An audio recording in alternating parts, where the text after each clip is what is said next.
Welcome to the Relationship Revolutions podcast with Alan Watts, the love engineer.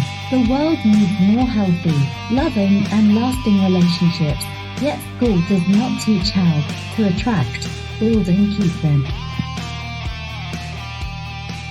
G'day, and welcome to the latest episode of Relationship Revolutions, where this week I am joined by not one, but two guests, Tony and Sophie. And they're a bit of a interesting couple because not only do they live together and in a relationship together, they also run a business together. So we're going to be covering all sorts of things, covering both sides, because so many people I speak to say, do not work with family ever, yet here they are. So let's hear a little bit more from Tony and Sophie to find out how they got to be where they are now. Do you want to go? Over to you. So we are Tony and Sophie. We run a business called Balance Coaching, but more importantly, we're actually engaged to be married. So we've been together now for about 7 years, been in business for about 5, I think. Yeah. And yeah, the idea that people shouldn't work with their partners, family members, that sort of thing, it all seems to be going quite well so far. So there's been no arguments. So maybe we are one of the few that don't, but it's weird. I was in a room with some people on a networking call earlier, and all 4 of us work with our partners, and we're all saying that they've never had an actual business argument. So maybe there's something in it. Maybe it's a way to go. Yeah, Maybe. it's kind of a curious one. So for myself, I don't know if with this being a podcast, whether people are just going to hear it in audio, or if they're actually going to get to see just how good looking as a couple we are. You may notice that there's a little bit of an age difference between us. It's about 5 years actually. So I've known Sophie for many years. I've known her from when she was a little kid, and that sounds a bit weird. Yeah, that needs some context. Yeah. So I was part of a running club. Sophie's parents were part of another running club. We come together, go away and do races abroad. And so Sophie was always dragged along by her mum and dad to these races, and I was friends with her mum and dad. And I created a triathlon club because I'm a triathlon coach. And all of a sudden, this young lady started turning up with her mum to our training sessions and would just watch whilst everybody's swimming. And the pretense was that her mum was interested in triathlon, but actually that's not the case. Sophie was interested in pursuing me. That's the way we put it. Just point out, my mum was actually interested in triathlon. So publicly, Sophie stalked me. And as I got older, my running wasn't quite as good as it used to be back in the good old days. And eventually I succumbed. But this is a really interesting point. I felt really bad about it. So I'd been divorced for 2-3 years before we got together. And I felt really bad about it. I was really struggling with it because I got a very low self-opinion of myself, having been in previous marriages and both gone bust. And why would a really beautiful young lady like Sophie be interested in me, who's got loads of degrees and all this kind of stuff, and I've got a cycling proficiency badge? I don't have one of those. And I couldn't handle the fact that there was such an age difference between us. So I was actually scared of that, and I was scared of the judgments of other people. Whereas, considering that now I'm a mindset coach, I should have been far more open-minded. And it's because of the work we've done with that, and with how Sophie has enabled me to get back in touch with myself, to actually love myself, that we are now where we are. So without Sophie and without the mindset work, you probably wouldn't even be speaking to us today. And that's the power of communicating. So, but the official line is Sophie stalked me, and I'm quite proud of that. And we're getting married next year. I've got a feeling that story Yeah. is going to be in some wedding speeches as well. More than likely. My partner sort of says she stalked me as well. Well, she messaged me first on an online platform, despite her profile clearly saying, "I will never message you first." So that for me was a good indication. It's because we're both so good looking and so charismatic It is. that these ladies are just lining up for us. It's one of the burdens that we have to carry, being just this good looking, you know. Yeah. You've already answered one of my regular questions, which is how did you meet? Because I often hear, well, where do I meet my ideal partner? Where's the one hiding? And I've never had a couple or anyone give me the same answer as to how they met. And yours is completely different again. And I love that. So clearly you got into the relationship first before being in business together. Yeah. Oh, definitely. So how did that merger of the two happen? Do you want to answer that? Yeah. Well, at the time I was working in Sheffield, working in sales in a company in Sheffield. Crazy long hours, a lot of commuting to and from. So I decided, right, I'm going to leave that job and work a bit closer here. Again, got into a job in sales, which was just down the road.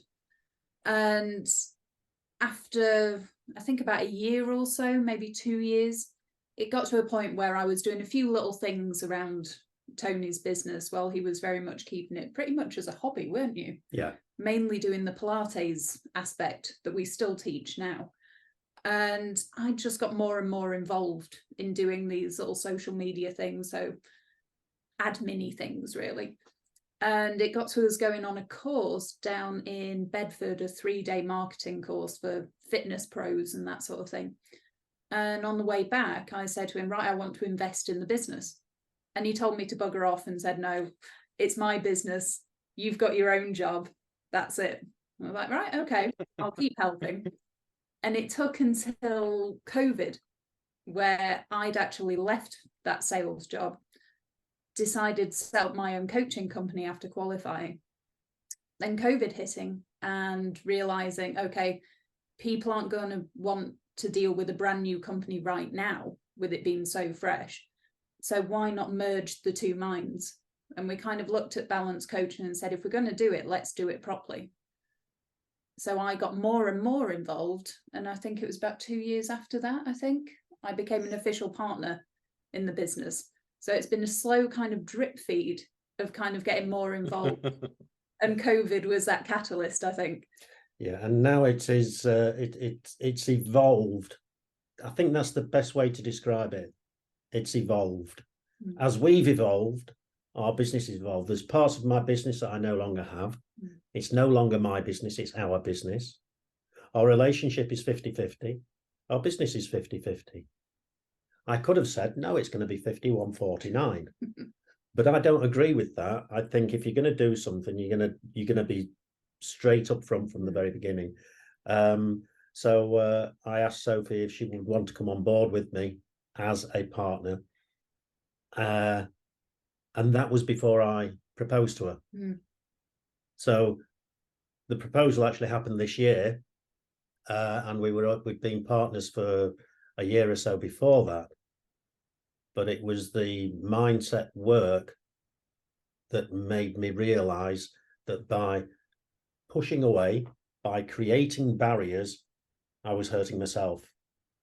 If I was prepared to be vulnerable and to risk rejection from a young lady that's 30 years younger than me, I know it's difficult to believe if you're watching this, but I am actually 30 years older than Sophie,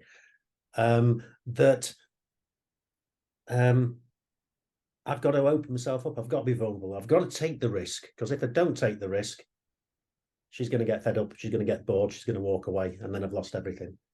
And it was really listening to the works of Brené Brown and talking about vulnerability and risking that enabled us to, in front of 40 odd people, ask Sophie if she'd be happy to be my wife. And you got quite a nice ring now, haven't you? Show it the camera. Don't know if you can see. Up there. So yeah, it's now business and personal. Mm. And our conversations before, how do you manage to keep them separate?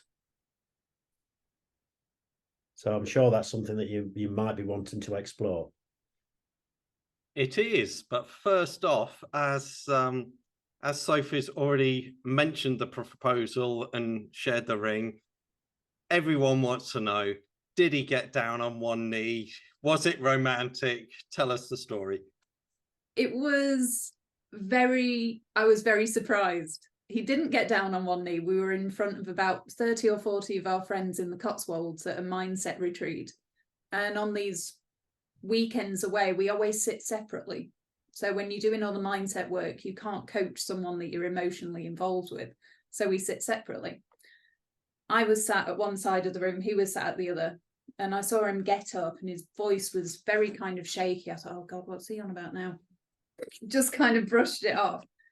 And he suddenly asked me to come and join him up at the front. And he put my favourite song on, which is Heroes by David Bowie. And as I actually got up, I walked past the organiser's husband who was sat next to me and just went, oh, for God's sake, what does he want now? So kind of reluctantly got up in front of everyone. And he handed me the box after telling this story about acres of diamonds, which is a different story.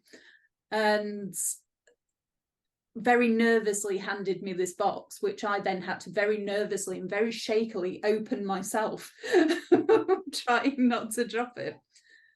And yeah, very surprised, but we both had a very same experience where once we were up at the front, it's as if the attention just kind of went inwards. So we can't remember hearing anyone applaud or kind of gasp when he actually asked. But apparently everyone was either in tears or very shocked. But we just have this memory of each other being in front of each other. And that was it. And the rest of the weekend was just us kind of celebrating and everyone inviting themselves to our wedding at some point. Yeah, it was literally for both of us tunnel vision. So as athletes and also as business people, they talk about getting into the flow. And that's when everything just goes with ease and everything else just disappears. And all the best made plans go to pot when emotion gets involved. They do indeed. So I had got in my mind what I wanted. I'd managed to get out the because it was planned beforehand with the host of it. So I told the story of Acres of Diamonds. Have you heard of the story of Acres of Diamonds? I don't think so. Right, but very quickly, so it's about a South African guy. There's a preacher from America who's told the story, Charles Paul Cobb, and he had a missionary and he created a university for people that couldn't afford education off the back of his lecture series that he went around the States telling the story of Acres of Diamonds, which is a true story. So a farmer heard that there were in South Africa lots of areas where there were diamonds. There were riches to be won. And his farm wasn't doing very well, so he sold his farm. And he spent all the money trying to invest into finding diamonds. Went all over the place searching for diamonds. And in the end, he threw himself into the very stream that went through his grounds of his existing farm and committed suicide and drowned. Now, the guy who bought the land from him, he was paddling in the stream, the river, whatever it was, and he saw this unusual stone, and he picked the stone up and he had it on his mantelpiece. And a friend came round, and he says, "Oh, look at this stone that I found! Isn't it pretty?" And it was a diamond in the rough. And that diamond in the rough, the farm where the poor farmer had sold at low cost because it wasn't bearing any fruits, ended up becoming the largest diamond mine in South Africa. In other words, it's already there. You've just got to look for it. And the moral of the story was, I'd already got my diamond, and I wasn't about to turn my back on my diamond. I just had to invest in the diamond, so I bought one. It's a lovely story. Yeah. So from what you said, it's obviously a very vulnerable thing to do not only proposing, but doing it in front of all your mates who, if she'd have said no, could have ridiculed you for the rest of your life. Mm.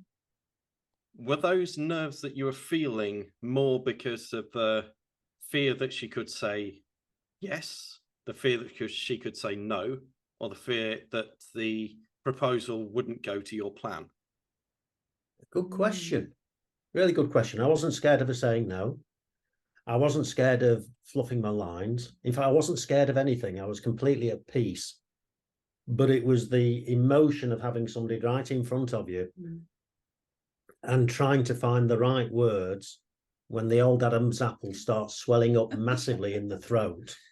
Because I am quite an emotional guy. I cry when anybody wins a race in the Olympics.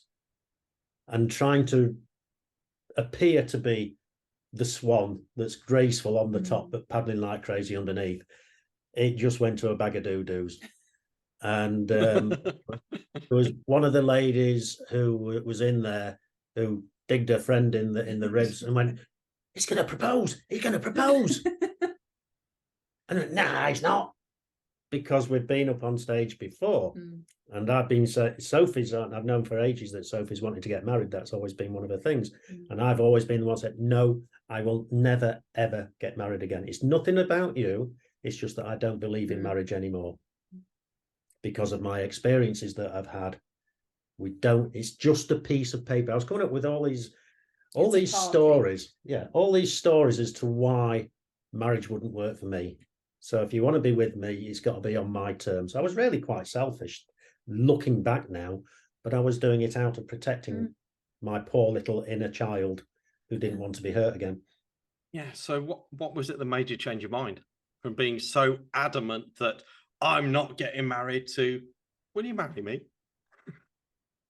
It wasn't a spur of the moment decision. It was we was at the same retreat the year before. I was out running with a good friend of ours in the morning, and she said to me, she said, "Are you in?" Because she's Australian. I'm not going to put the accent on, but she said, "Are you and Sophie ever going to tie the knot? I really feel it's about time I got myself a new hat." No, it's not going to happen. It's not going. The venue at Rat would be brilliant for a wedding reception, wouldn't it?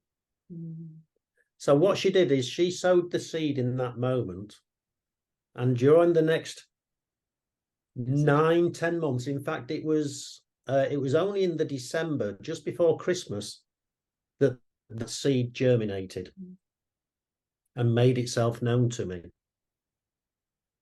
So from me making the decision to actually proposing was no more than 10 days.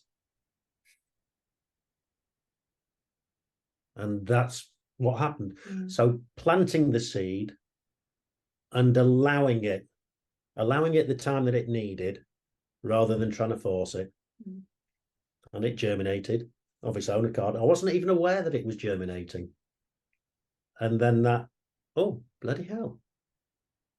Why don't we do this? So I rang the host up and said, "Oh, would it be okay? What do you think?" "Oh, we've never had a proposal. That'd be brilliant. I'm going to have to get a hat and all this kind of stuff. There's going to be floods of tears and everything." And so that's what we did. We planned it. But the plan was it was going to be at a certain point in the retreat. And then when we got there, she took me to one side and says, "I've had to change the plans because it doesn't fit in quite right. You've got to do it in 2 hours. Time to start shitting yourself." Those were exactly as Mike Tyson says, everyone has a plan until they get punched in the face. Yeah. So that was it really. But it was probably 10 to 14 days from making the decision, contacting Eileen to see if we'd be okay to do it. And then she said, "Have you got the ring yet?" So I said, "Well, no, I want Sophie to buy the ring. I want her to choose a ring." "No, women don't want that. They want to be given a ring." I went, "Well, I can't. What if I get the wrong one?" "You won't get the wrong one. Use your intuition. Trust yourself." And it fits perfectly. It's the perfect size for her. And it sparkles. And she loves it. So fire inside. So So trusting that how did you intuition. get the right size? I wondered that as well, because it is literally a perfect fit. What I actually did was during the next 2 to 3 days before I went to the jewelers was to kept on giving her high fives. And I was, as she was putting her hands up against mine, I was trying to figure it out. Somewhere close to the little finger then. Yeah. So yeah, there was a little bit devious, but it goes to show for all you friends out there that are listening to this, if you want to stalk somebody, do it from a distance, not an in your face spooky sort of way. But Sophie must have known something, and she followed what she wanted, and with persistence, she got what she wanted. We don't endorse stalking by any chance. No. No, I don't need any more. One's enough. It's interesting because I see so many podcasts, especially over in the States, and video channels and reels and whatever else, that are saying the man must pursue the woman. It's natural. Yet it doesn't have to be that way. For me, that's a story that everyone's just bought into. Yeah. Yeah, and it's that story that it makes the woman quite passive in the relationship, as if she's just waiting for what the man's doing, whereas that's not how it is anymore. Isn't it? Didn't you know? No, I didn't know.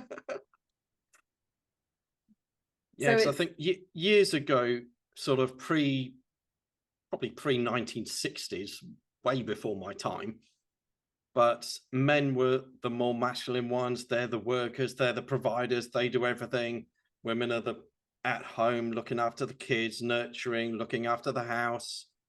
But along with that, the women's part of her that wants to get on and do things which may be labeled more masculine get suppressed, and men's emotions, their need for connection, also gets suppressed. But now it's having been swung the pendulum all the way the other way, where women have been really, really masculine and men have been really, really feminine. I think now it's swinging back to somewhere in the middle, where there is a balance of these masculine and feminine energies, and the gender has less of an influence on it. I think Yeah. some points that you brought up there, you're talking about way before your time. I was actually born right at the end of the 1950s. So I was brought up in an environment where those beliefs were rock solid. And I guess that's where I struggled quite a lot, because I was holding on to old-fashioned beliefs, my parents' beliefs, not my beliefs, as I found out later, yeah, but hanging on to the story that I'd created of, oh, the light's gone off, of what was going on. So with what we've got now is a situation where when masculine energy, female energy, men have got both energies within them. Women have got both energies within them. Yeah. And you talked about suppression. There's the other side of suppression is expression. So if you suppress, you're keeping everything within you. If you express, if you get it out there, it's far better for us. And now ladies have been given a platform to be able to voice their opinions, and some men are scared of the fact that women are actually able to think for themselves, whereas there are other men that welcome it.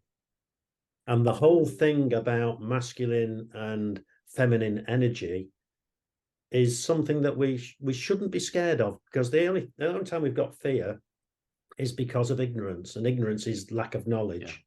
Yeah. And this is about relationships, and we've seen in the last year or so, there's a plethora of people that are standing up there on the bandwagon of being masculine. Men clubs, where men can be men and be vulnerable in front of men. And our experience of those are that they're quite misogynistic. And everything that we do is inclusive. We don't want to exclude half of the population, just based on gender or on religion or on sex or on colour or anything. We should be welcoming people in to work with us. And that energy is one of the universal laws, that everything has an equal and opposite. We've got the law of polarity, you've got the law of rhythm. All these things are basically the same. We've got light and shade. The light went out on me for a second. So we have to be open to new ways of thinking, or we stay with the thoughts that we've got. And the way I describe that is you're a bit like a shellfish, where you close your shell up and you don't let anything in. And then you open your shell up when you want to feed, and then you shut it again to protect yourself. And that's how I used to be. I'd got my values, I'd got my beliefs, and nobody was going to mess with them. But I was a miserable so-and-so. And once I risked... I find that hard to believe. Well, so do I, but it's the truth.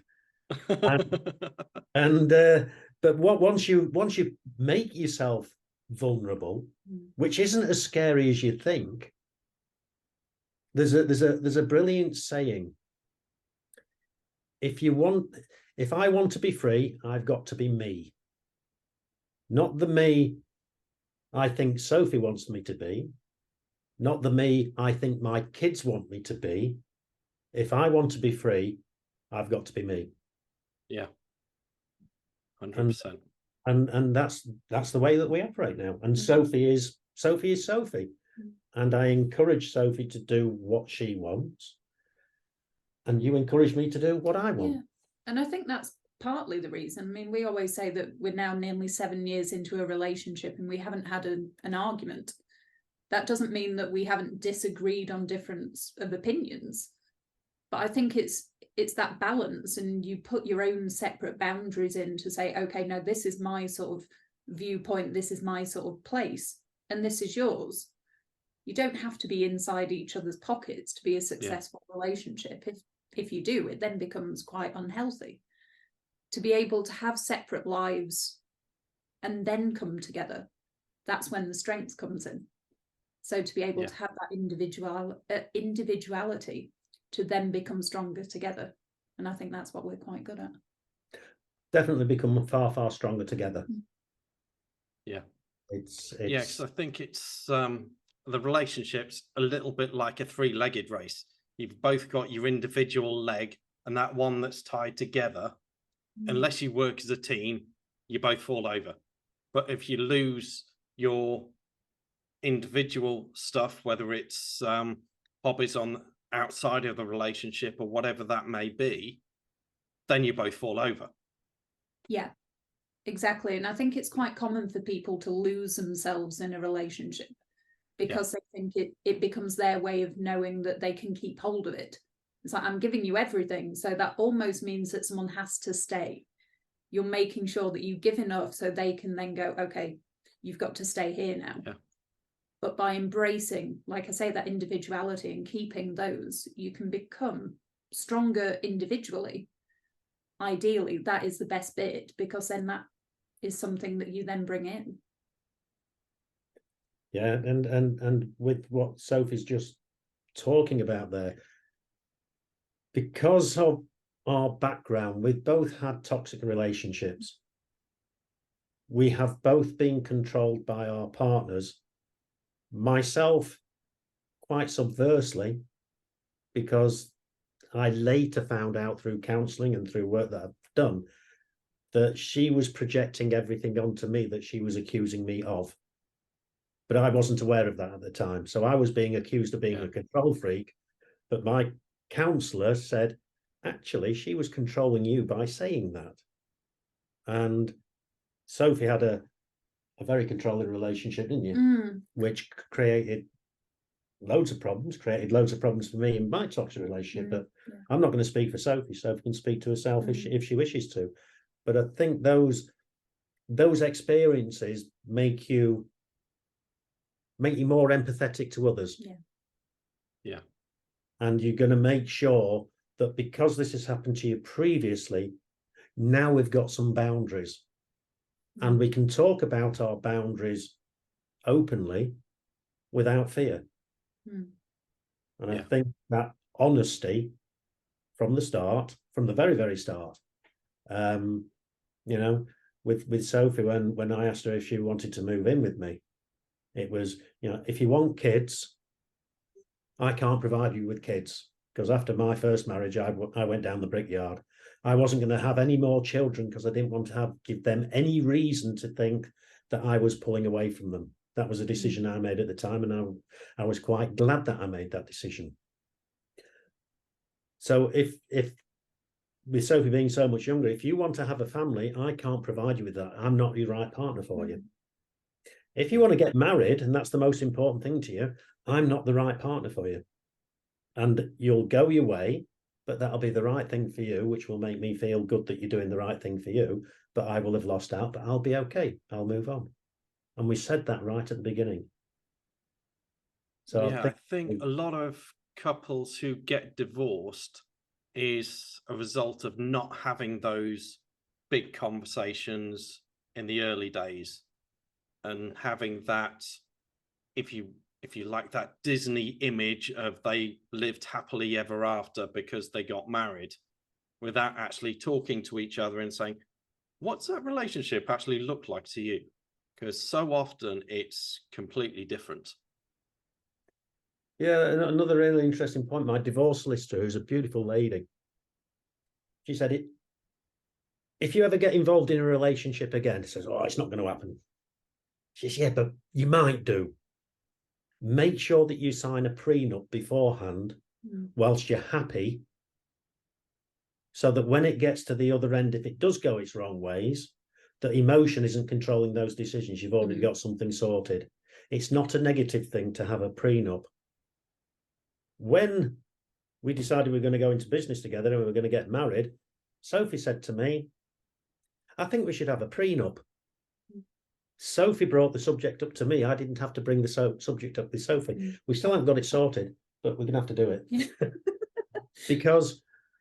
because you have to know the end game. As you said, it's not Disney. Sophie wants her Disney wedding, which I will do my very best to be Prince Charming on the day, rather than the Grinch. But sometimes things go wrong. So get the planning done whilst everything's lovey-dovey. Because it's so much easier than when you're fighting and then you've got solicitors trying to take your money off you. And if you've got that in place, that means that you've had to talk to one another properly about these deep subjects that you just mentioned, that might just disappear in the rose-colored lenses and those urges that are there in the early days of a relationship. And I think it's that need to communicate as well, but also in how people communicate and whether they're saying it with force. So whether you're saying, no, you will hear me, this is what I want, and not actually giving space for the other person to offer up their side. It's almost a case of, I'm going to talk at you and tell you what I want, rather than being a 50-50 sort of discussion. So someone said a great phrase the other day, that you want to take it from being a monologue to a dialogue. So you're not just talking at a wall, you are actually communicating with someone there. There has to be that sort of balance. That word keeps coming up. What? Communication. For your listeners, you may have noticed that Sophie sounds quite posh. And she's highly educated. And she surprises me every day, where I've just got my way of thinking. And I think I'm enlightened sometimes, and I have a big ego sometimes. And I say, why don't we do this? And she comes in with a curveball. And I go, wow, hadn't thought of that. And I'll go away. And she won't labour the point. She'll let me go away and ponder it and mull it over and ruminate with it, and then come back and go, yeah, thanks for that. You were right. And that's wisdom far, far, far beyond its years. if I'd have had the wisdom at Sophie's age, then I wouldn't be the person I am today, because I wouldn't have made the mistakes that I have made that have helped me to become the person that I am. So I'm really grateful for all the crap that's happened in my life. And I'm grateful for the crap that's happened in Sophie's life, because if her life had gone a different way, our paths might never have crossed again after all that time. So we have to be grateful for, even when we're in the middle of it, when you're right in the middle of that storm and stuff's going bad for you, it's there for a reason. And out of every adversity, there's a seed of equal or greater benefit. And we have to remember that. We also have to look for that benefit, because so many of us get stuck in our ways, stuck in the past, stuck in our stories, stuck in our beliefs, stuck in the emotion of the event, rather than actually saying, okay, what can I learn from this? How can I use this to serve me and the world better? Yeah. I think a lot of people are quite keen to keep hold of their own story as well. So it becomes like a badge of honor. And also with that, it becomes a bit of a safety blanket. So very much like Tony was saying about not wanting to get married again, that had become his safety blanket, because that was his way of not getting hurt again. But to actually, and like we do in mindset coaching, you learn to question if it's serving you and what the alternative would be. It's not to say you're right or wrong. This is right, so that means everyone else is wrong. It purely means being curious to see if it's still serving you now, or whether you can actually take it off and just, I don't need it anymore. Can you see why I got engaged? Can you see why I asked her to marry me? So with the balance side of things, how do you balance business and personal relationships? Because especially with you two, they're very, very closely intertwined. I think the best way to describe it for us is that it's a work in progress. So we don't go in it saying, okay, work finishes at this time, so personal life can start here. We don't operate like that. So we work from home mostly, apart from doing the Pilates side where we're actually out and about. But it's fluid. There's no way that we could operate by putting an actual timetable in and saying, okay, put your laptops down. I've tried that. At the start of our relationship, I was quite he's laughing because I would get really annoyed at the fact that he would be spending all of his time on the laptop. So I was always confident in the fact that he'd never have an affair, because he was already having one with the laptop that he was always in front of doing the work. But it's when you get rid of that need and seeing it as something that's stopping you and actually being open to what it can give you instead, that's kind of where my mindset changed. So as long as we're doing something that moves us in a way that's, one, either beneficial for the business, or two, something that is beneficial to us personally, we don't really have those boundaries in, do we? No, we actually work autonomously, but at the same time together. So we're side by side now, but sometimes I'll be upstairs and Sophie will be downstairs and vice versa. So we're quite happy to go and get our own space so that we can focus on what it is that we're doing. I'm an early bird. I'm up at 5 o'clock every morning and I start working straight away. Sophie doesn't get up till about 8:30, 9 o'clock. I'm less knackered. of that, closer to 8 o'clock, not 9. Close to 9, apart from 2 days of the week. But by 9 o'clock at night, I'm falling asleep and I go to bed. And Sophie's a night owl and she doesn't go to bed till midnight. Sometimes. But we still meet in the middle. And I'm the one that has all the ideas and I pass them over to Sophie and I say, can we go with this? And it's up to Sophie to make what I've envisioned come true. And we haven't always agreed on what it is that we want to do. So what we've done now, because we were trying to do everything, just up on the wall there, we've actually got how our business is laid out now. And we've got a satellite, we've got a team of people that are helping us now. where we're offloading an awful lot of stuff that we were both trying to do to the best of our ability, but now we're offloading it to other people. That makes it so much easier for us now because we're actually not delegating to one another. So if I give Sophie a task to do and she says, yes, I can have this done by Tuesday, and by Thursday it's still not there, and now I'm scared of asking her why isn't it there because I might offend her, now we're giving it to somebody else, so we don't have to have those conversations. Does that make sense? Yeah, it does. So when these little disagreements or disconnects come up, how do you handle it? I do as I'm told. It doesn't work like that. We talk it through, and then we go our separate ways, because it might be me banging my head against Sophie or Sophie banging her head against me. And we each allow ourselves the time and the space to process that and then come back together. And we might still disagree, but if somebody's passionate about wanting to go forward with something, we'll say, okay, let's do that. And if it blows up in our faces, we'll deal with it. Because we said that, didn't we? Was it the beginning of this year?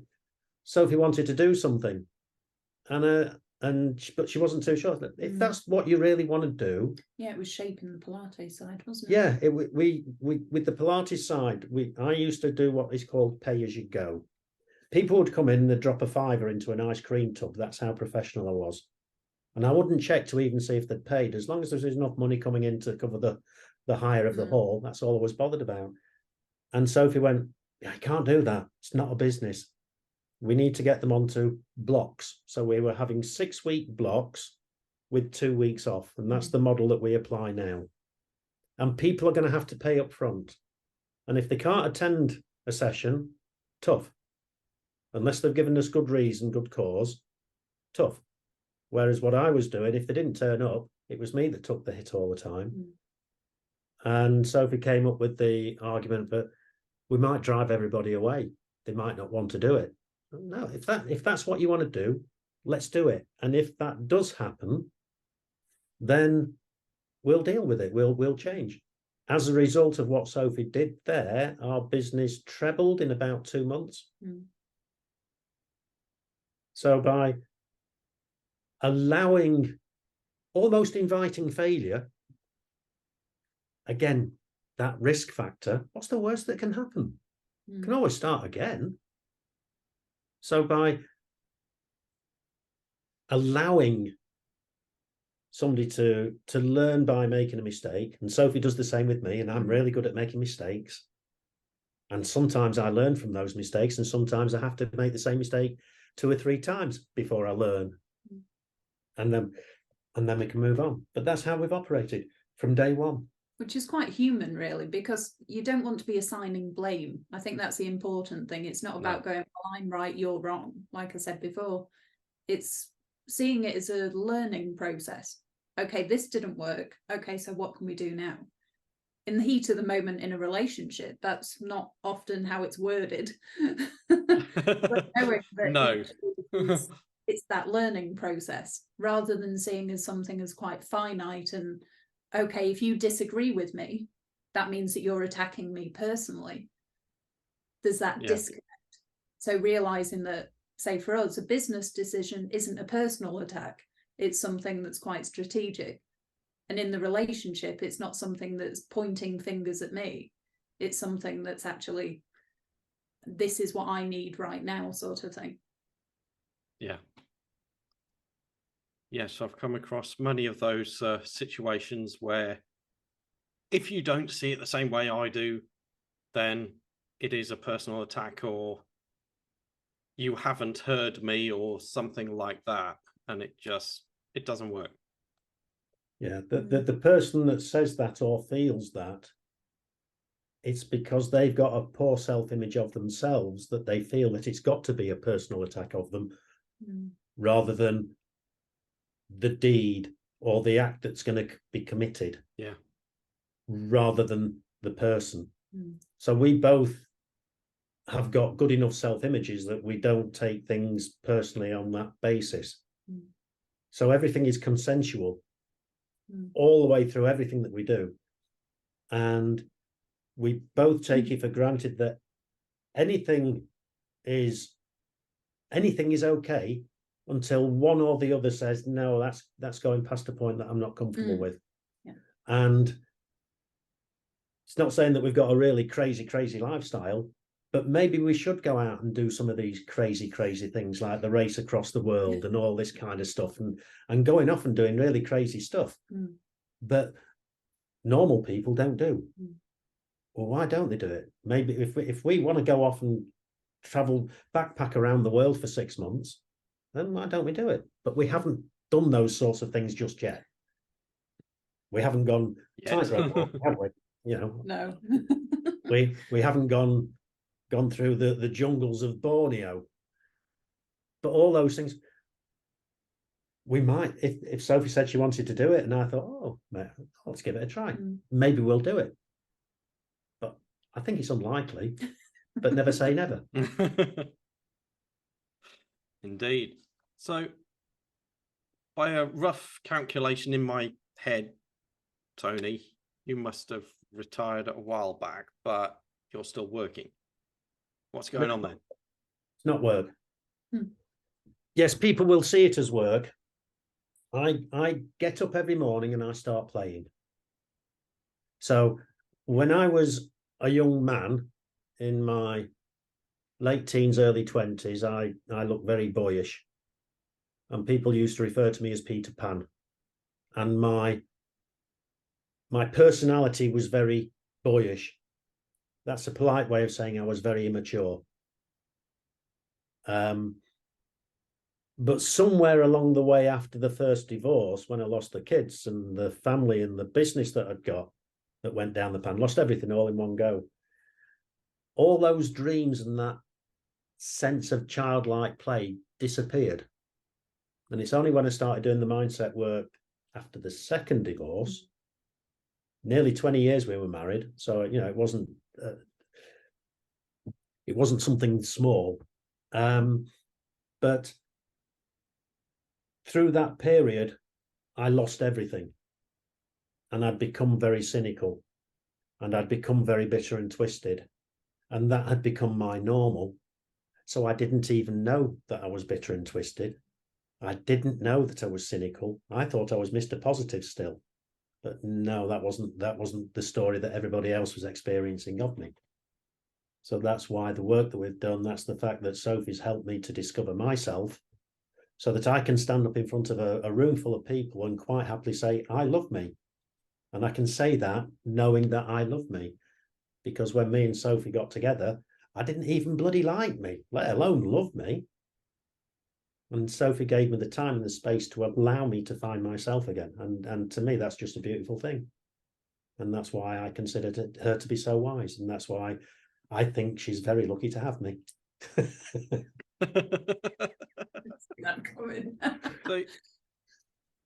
So you say there's quite a big age gap between you. And you've already mentioned that you feared other people's perception of that. There's a lot of stigma around age relationships, and I get to share your perspective on it in a moment. But for me, it's the biggest thing is not the age itself, it's the stage of life. So as you mentioned earlier, if Sophie wanted kids, then that was it, game over. So that's one of the key things that needs to be discussed up front. But what are the things that you've had to do between yourselves to work through the challenges of different ages? I think with us, I mean, we were very lucky in how we had different circles around us. So we only encountered one or two people who actually tend to pass judgment on our relationship at the time. And apart from that, it's been completely positive. All the side of Tony's friends from his RAF days have welcomed me in like part of the family, which I'm forever grateful for, and the same with his actual family. So the actual sort of reluctance to the relationship, I think, of our own personal sort of viewpoint was more on our personalities and how they would fit in. So we didn't see the age, we saw the personality. Yeah. And we both fit in very well. So whether that means that I'm more mature or Tony has more of a childlike personality, I don't know where that fits, but we've kind of gelled together in that sense, haven't we? Because we have a very similar sort of sense of humour. Yeah, I'm now reverting back to being to Peter Pan. I want to play more. So the fact that you're saying that I'm working, I retired coming up 10 years ago. I retired at age 54, so it's giving you a bit of a clue. Beatles song going on in your head now. When I'm 64, which happens in a few weeks' time. So yeah, there is that age difference. There are the stages of your life. I used to joke that, yeah, I'm really lucky. I've got a carer. Yeah. Because obviously the chances are that I'm going to peg it before Sophie. But on the other hand, if Sophie dies before me, I've got to deal with it, because we never know what's around the corner. Yeah. Or we may both die together. The only thing we know is that we're going to both die at some stage. There's got a really positive twist to this right now. But that's only the physical body, isn't it? But so yeah, there is that age difference in those stages of life. But I'm now working, but I'm not playing, and my intention is to play every day of my life until I draw my last breath. So if that means that I'm still doing what I'm doing now, helping people when I'm into my 80s and 90s, brilliant, bring it on. The day I stop enjoying what I'm doing and people can see that I'm not enjoying what I'm doing, that's when it becomes work. And the day I have to start working is the day that I'll retire, because I'm already retired. I've got a pay rise coming up, courtesy of the government, in a couple of years, when I get my, I don't know what they call it now, old age pension. So I get a pay rise, and that, as far as we know, that's going to be paid until the day that I drop dead. But things might change with the current government, mightn't they? Because they keep on changing the flaming rules for us all. So that's where I am. So I just go out to play every day. And it's beautiful. I take it seriously what I do, because we're doing our damnedest to help people, and that really is a beautiful thing. It sounds a bit cheesy, but it is a beautiful thing when you can say, I'll give you an example. I was on a call with somebody the other day, and within 5 minutes, her face was full of astonishment. How did I know so much about her in such a short space of time? And she would say something and I would give my perspective of that. And it was, how can you tell? Well, that's using your intuition. And it's a gift that we've all got, but a lot of us hide it. And when we find that gift and we start exploiting that gift and developing the gift in the same way that we develop the muscles, brilliant things can start happening. So it's a duty to share that with as many people as I can. And Sophie's got that gift as well. And Alan, you've got that gift as well, because with the work that you're doing, you're helping people, the people that are listening to this right now. So you've got a duty to, I can't remember who it was who said it, but don't die with the music in you. Yeah, absolutely. I think it's quite a few people have said that, actually. Yeah, well, may even have started with John Lennon. Shall we claim it? But I think when it comes to like age gap relationships, like you asked, it sounds cliche, but I don't really see the number. I don't see the age. And I know that's a saying that everyone always says about that age doesn't matter, or age is just a number. But I can guarantee that many of our friends would say the same, that they don't see an age gap between us, they just see the people. Yeah. And we've had friends, especially in the mindset side, have said that to us, that to them, we're just us. They don't see it as one being 30 and the other one being 60. Sorry, mention the age. I'd already said it. But it becomes, you become your own separate people again. It's back to that individuality, and you come together rather than being one down there and one up there. Yeah. Yeah, the only time I think where age does matter is that the younger of the two is actually over 18. Yes. That's the one kind of boundary that must be in place. Should have put that caveat in there. Yeah. Yeah, thank you for clearing that one up. What age were you when we first started seeing each other? She was nearly 30 when we first started seeing each other. Nearly 30. But you never say a woman's age, so she was nearly 30 when we first started seeing each other. So we're 21 then, Tony. Again? Yeah. 21 then, Tony. Yeah, we've been very, very fortunate to have found each other. Mm. We complement each other. And I think the word that Sophie mentioned quite a few times today, and it's not the name of our business, Balance Coaching, but which, by the way, is just behind us there. Look, there, see the logo? That's Balance Coaching, and also the stickman. But no, it's communication. Mm. And you can actually communicate without saying anything. You can, if you choose to.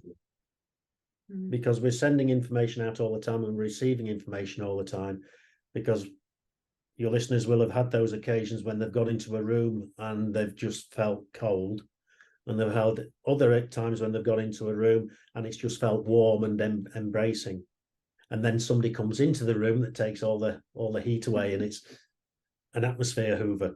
So we're picking up on these things all the time, but we're not really aware of it. We don't know where it's coming from. So we communicate all the time, even when I might not be looking at her. If she's saying something to me, if I'm on the laptop, if I'm working on something and Sophie starts talking to me, I can't hear her. Mm. Because I can only focus on one thing at a time. But then I'll say, well, you're saying something, right? You've got my attention now. Now tell me. No, I'm not bothered now. And she does that. But that's important when you're listening. Make sure that you are listening, rather than just pretending that you're listening, because the person that's speaking to you or at you in that occasion can tell that you're not really listening. Like your body language, I can tell whether you're listening to us or not. So because of that we've got to give the physical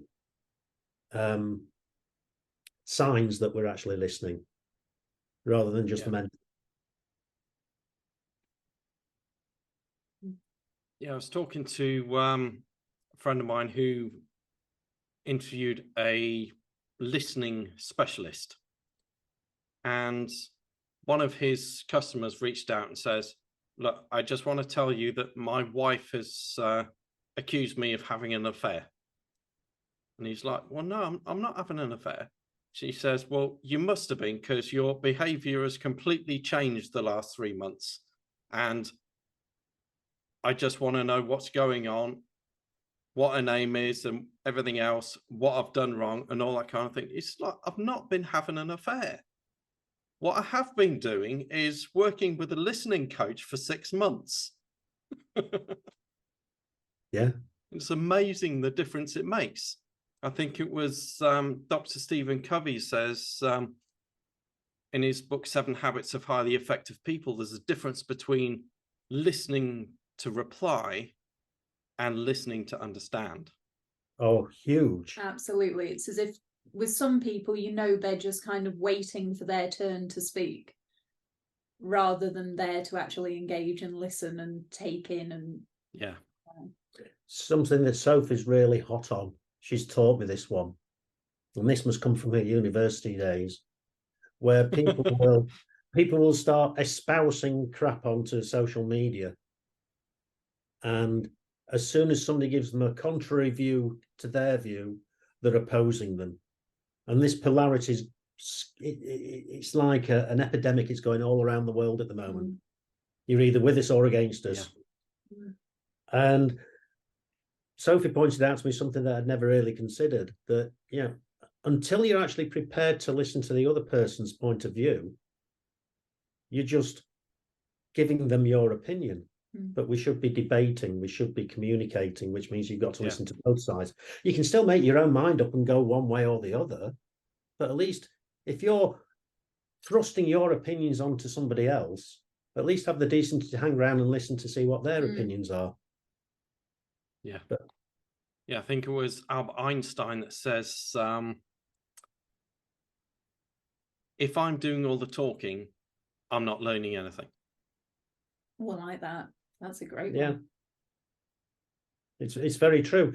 A quote that's kind of similar-ish to that, that's a word I've just made up, I like to make words up, is that the teacher always arrives when the student's ready. Yeah. So when you're ready to listen, when you're ready to learn, you're going to start hearing things. Now, it's not that the teacher's been waiting just around the corner for you to open yourself up to listen. It's just now you're open. That information has always been there. It's just that you've been shut down to it. And that's a perfect example as how I was with Sophie. I was shut down. All the messages were there, but I was refusing to let them in. I think also as well, we kind of, when it comes to any sort of relationship, whether it's, say, with a fiance, boyfriend, girlfriend, wife, husband, whatever, a lot of us kind of assume that we know what the other person's going to say and what they mean by it. So whether we... I knew you were going to say that. So whether we actually do it, but we can judge people on what they're saying without actively knowing it or not. But really, it's only our perception. And that word gets bandied around in this house quite a lot, doesn't it? Is that it's only your perception of it. And that is based on our stories that we have throughout our life, because maybe we weren't listened to as a child because we were the youngest one and we were just told, okay, just be quiet, we're all busy, sort of thing. That then becomes our normal. So we then begin to judge people's interactions with us, or non-interactions in that sense, based on that story. But really, the other person doesn't have an idea about that whatsoever. They maybe don't know that story. And they're literally just going, oh, I'm busy, sorry, I didn't give you my full attention. But we jump to conclusions sometimes. So there needs to be that awareness that it's your story, it's not theirs. And that perception is only yours. Damn good, isn't she? But it can be really hard to do. And without that sort of awareness, you can go through so many relationships, just go, well, they're not listening to me, they're judging me. And you end up wearing that little chip on your shoulder quite a lot through relationship, friendship, after another. When really, I wouldn't say I had a chip on my shoulder. Sack of spuds, maybe, but but I think it's something that we all do, whether we know that we're doing it at all. It becomes so ingrained. But we're all guilty of it, but being aware of it is that change in sort of character, really, that can make the difference. Absolutely.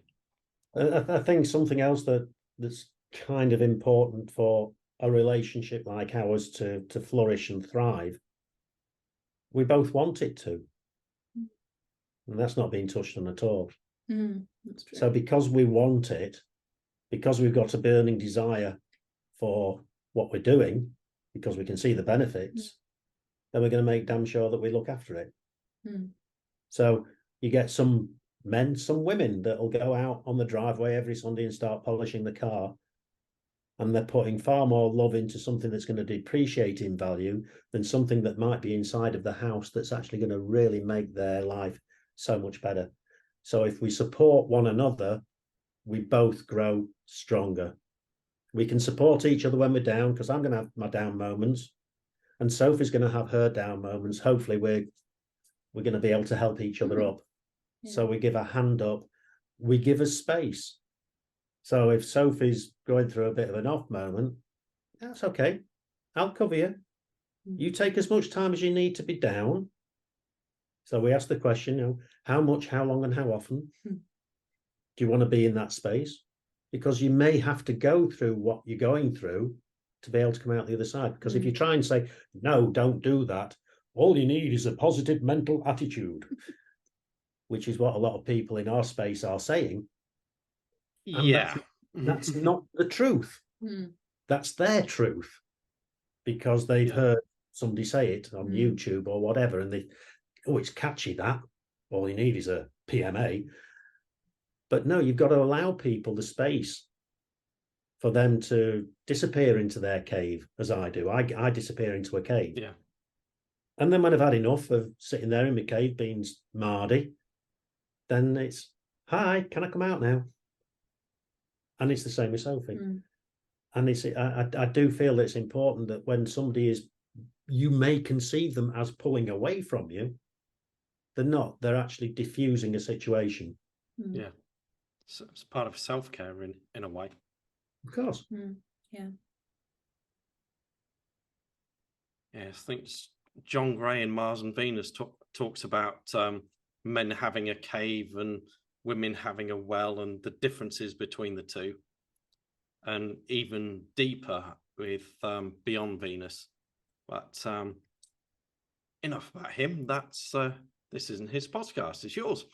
So for anyone who's listening to this, what would their first steps be to working with you and getting a taste of what coaching is all about? You want to answer that? I was going to let you. Going to let me? Okay. We offer anybody who is serious about sorting themselves out with whatever it is they want help with, we let people have a half-hour free coaching call with both of us together, or myself individually, or Sophie individually, because I'm a brash Yorkshireman, call it like it is, whereas Sophie is a very softly spoken, very, very wise young lady from Lincolnshire, now living in Yorkshire.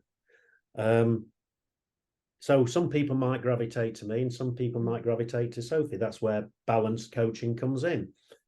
And if you don't want to do that, then we've got regular 5-day challenges, mindset challenges.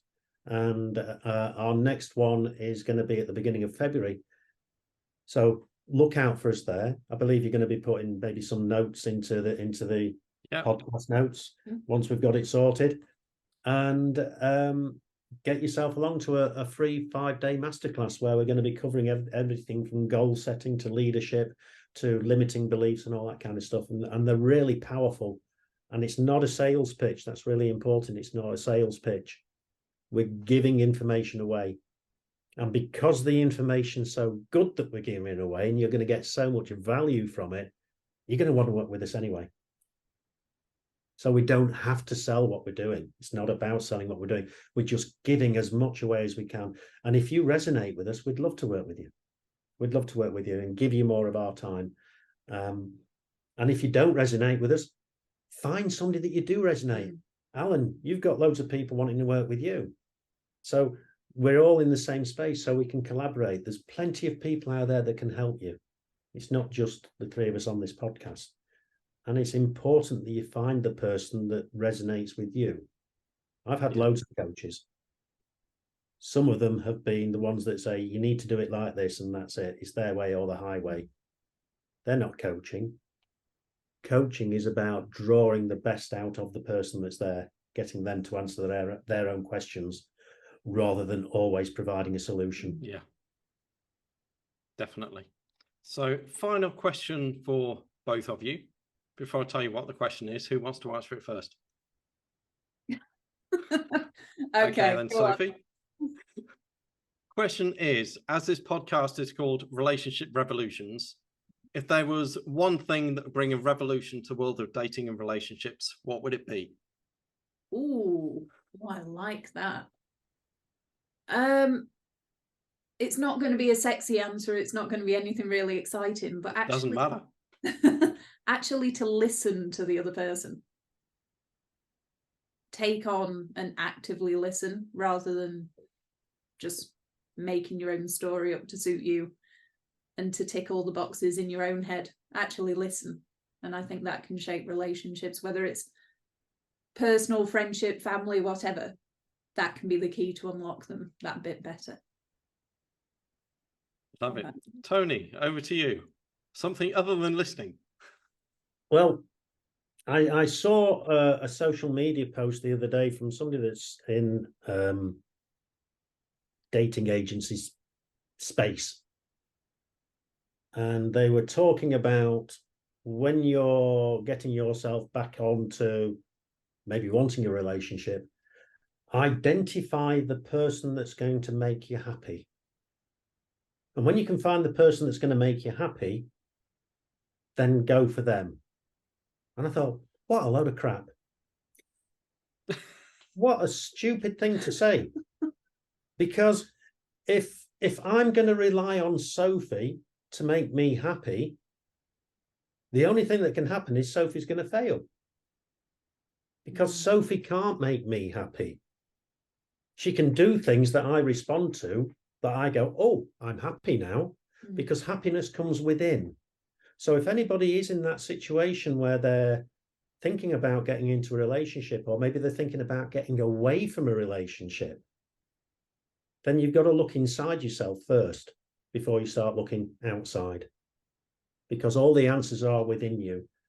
And somebody might tell you a joke on a Friday evening after a few beers and you think it's really funny, and then tell you the joke again the following day and you realize that it wasn't funny after all. It's how you perceive. So the happiness comes from within. Beauty is in the eye of the beholder. It's not just about looks. It's about the personality. It's about everything. But start from the inside out. And when you're happy with yourself, it's just so easy. It's just so easy. But when you're not happy with yourself, you start projecting onto the other person as to what you think that they should be, so that they're going to make you happy. And by doing that, you're throwing away all your responsibility and you're putting it onto somebody else's shoulders. Big, big mistake. My experience of a 20-year marriage and a 7-year marriage was expecting them to make me happy. So I'm guessing you believe in that old saying, third time lucky. Someone said that to us yesterday, didn't they? It's actually fourth time lucky for me, because the first fiance didn't even make it to the... I've started calling him Henry VIII. But no, I mean, whatever happens in our future, whether we stay together till death us do part, or we go our separate ways in the future, we're always going to be friends, because we've built that relationship on that basis first. And yeah, I hope that we'll be together until death do us part. Yeah, it's quite simple. It's quite simple. When you know yourself, you know everybody else, and you don't have to rely on somebody else to provide for you, because you can provide for yourself. If you're going into a relationship where you need that from somebody else, my experience, maybe not Sophie's, maybe not yours or anybody else that's listening, this is my experience, so I'm owning it, you're doomed to failure. Yeah, I would agree with that based on my own experience and what I've learnt working with all my clients as well. Because if you're approaching it from a place of fear of losing something or wanting to get something, whether it's love, respect, you need to find them within yourself first and be that authentic version of yourself, or the most authentic possible in the moment. Yeah. You are so wise, sir. Can see why you're doing what you're doing. And on that bombshell, we'll call this a day, and I'm sure we will be connecting again and speaking very, very shortly. It's been an honor and a pleasure having you both on, and we'll speak to you soon. It's been an honor and a privilege. Thank you so much for the opportunity, and total respect to you. You're doing a brilliant job. Just keep doing what you're doing. So proud of you, fella. Keep it going. Thank you, sir. Tenner's in the post. Is that all? Do I get one as well? Is that all? I thought we'd agreed a higher fee than that.